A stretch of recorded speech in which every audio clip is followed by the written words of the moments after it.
Živijo in lepo pozdravljeni. Danes bomo spekli nekaj sladkega, pecivo, ki je izredno popularno po vsem Balkanu. To so urmašice. Gre za pecivo, pripravljeno iz nekakšnega piškotnega testa, vse skupaj je pa prelito s sirupom, sladkornim sirupom, ki mu pravimo Agda. Agda je res gost sladkorni sirup, kateremu ponavadi dodajamo kakšne arome citrusov, limone, pomaranče, super se pa notri obnesejo tudi vanilija, klinčki in pa cimet. Najbolj, da gremo kar peč, jaz se že veselim. Začnemo s pripravo testa. Tukaj imam 125 gramov masla segretega na sobno temperaturo. Dodamo kar v skledo. Nato vzamemo 40 gramov sladkorja, primešamo k maslu in še zavojček vaniljevega sladkorja. Maslo in sladkor sedaj umešamo z električnim mešalnikom, lahko tudi z ročnim, in mešamo toliko časa, da postane kremasto.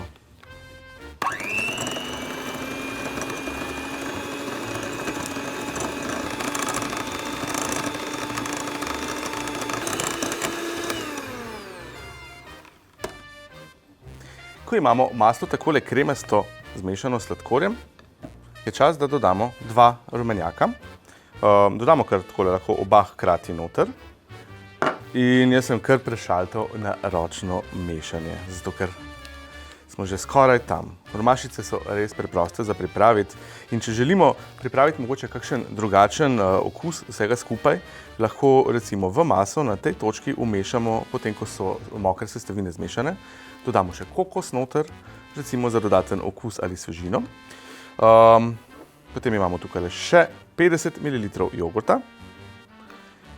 Jogurta ne dodajo sicer čisto vsi noter, ampak meni je všeč, zato ker še enkrat poskrbel bo še za dodano sočnost, poleg tega pa bo noter še malce kisline, ki bo vse skupaj lepo povzdignila, ker urmašice so res sladka in intenzivna sladica. Vse skupaj preprosto umešamo, toliko, da se sestavine povežejo. Če se vam masa takole seseri, oziroma zgleda, kot da se vam je seserila, nič hudega, vse skupaj se bo lepo povezalo. Meni se je to zgodilo zato, ker sem imel hladna jajca mešana v maslo na sobni temperaturi. Točno to je razlog, da imamo vse sestavine vedno na enaki temperaturi, kadar pripravljamo slaščice. In naše mokre sestavine so zdaj zmešane. Čas je, da vzamemo moko. Tukaj imam 250 gramov moke in pa žličko pecilnega praška. Pecilni prašek bomo kar noter primešali in zadevo premešali. Če želite, pa lahko tudi čez cedilo se skupaj spravite in bo moka še malo prezračena, pa bolj premešana, bolj enakomerno premešana s pecilnim praškom. Ampak ni potreba. Takole, sedaj pa moko dodamo noter v ene parih korakih. Nikoli ni fajn čisto vsega naenkrat noter dati. Jaz dam ene 2-krat, 3-krat, premešam najprej malo moke, potem premešamo toliko, da se sestavine res fino povežejo in potem se tudi lažje meša še naprej. Sedaj preprosto samo zmešamo. Takole izgleda fino gladka tekstura, ko se moka noter umeša. Sedaj lahko pa dodamo naslednjo rundo. Primešamo še drugo tretjino moke in ponovno premešamo toliko, da se vse sestavine povežejo. Masa za urmašice bo pa na koncu kar precej gosta. In še zadnja runda moke, umešamo jo v maso. Na tej točki je že tako gosto, da jaz kar z rokami začnem mešati. Masa bo zelo gosta na koncu in potem, ko jo res premešamo, da se fino poveže, ni jo treba nič gnesti seveda, jo bomo samo pokrili in prestavili na hladno za 20 minut, toliko, da se masa dovolj ohladi, da jo bomo lahko oblikovali v našo lepo obliko urmašic. Te imajo pa mimogrede obliko palminih sadežev, če niste vedeli. Wikipedija. Takole, če pogledamo maso, je zelo lepa, fino se je povezala, mehka je. Sedaj jo samo takole malce oblikujemo, damo v skledo,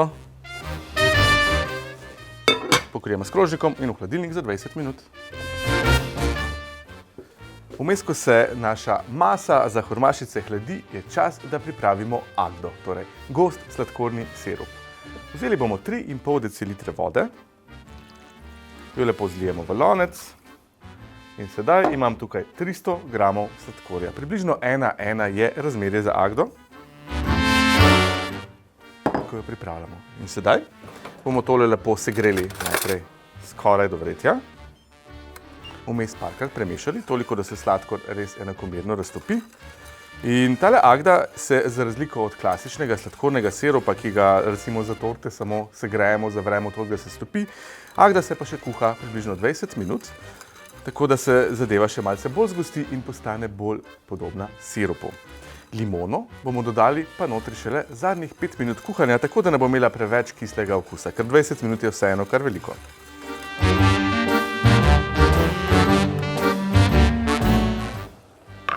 Naša Agda zdaj vre že 15 minut, oziroma rahlo vre že 15 minut. Sedaj je pa čas, da dodamo polovico limone. Uporabimo bio limono in jo res dobro operemo, tudi z mešanico sode, bikarbona in vode se zelo lepo opere dol tale naša lupinica in vse neželene stvari, ki se lahko znajdejo gor. Takole, približno polovico limone, tako damo tudi tale krhlj in vse skupaj damo noter. Zdaj bomo pa kuhali še 5 minut Agdo, potem jo bomo odstavili in nekoliko ohlajeno prelili še čez vroče hromašice, ko bodo prišle iz pečice. Zdaj se pa lotimo kar oblikovanja. Takole naše hromašice zelo lepo napredujejo, Agda je že praktično pripravljena, testo je ohlajeno, damo ga kar takole na pult in sedaj je čas, da ga razdelimo na 16 enakomernih kosov. Toliko bo namreč naših hromašic nastalo. Jaz bom to naredil kar tako, da ga bom dal na četrtine in potem vsako četrtino še enkrat na četrtine. Lahko pa tudi tehtate. Če boste tehtali hromašice, dajte približno 30-gramske kroglice narediti. To je pač pomembno zato, ker želimo, da se čim bolj enakomerno skuhajo.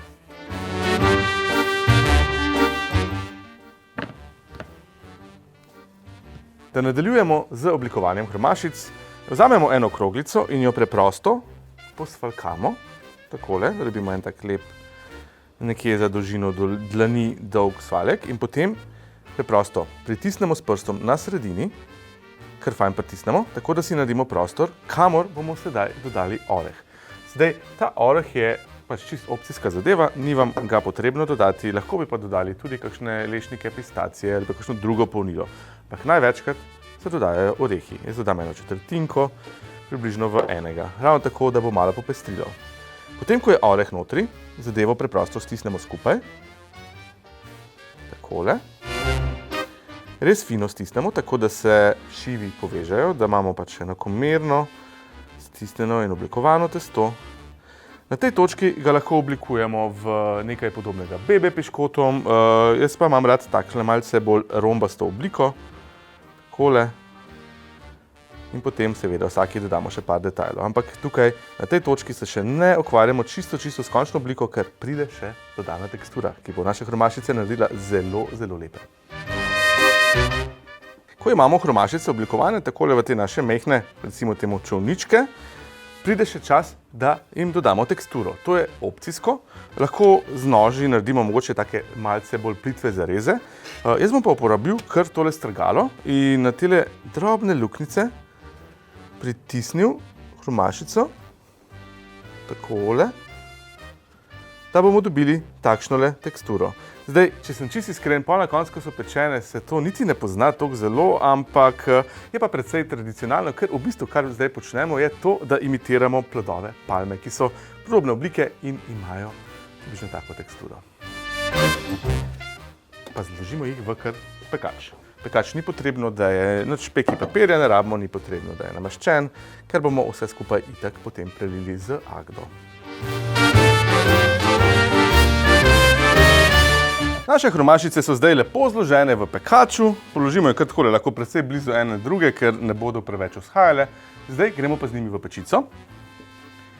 Pečico segrejemo na 200 stopinj Celzija, fino je, da je kakšne 10 minut na 200 stopinj, ali pa 15, da se res dobro segreje. Takole jih postavimo nekje na spodnjo tretjino, pečemo brez ventilacije, 20 do 25 minut, pa nujno zmanjšamo temperaturo še na 180 stopinj. Takole. Kako diši.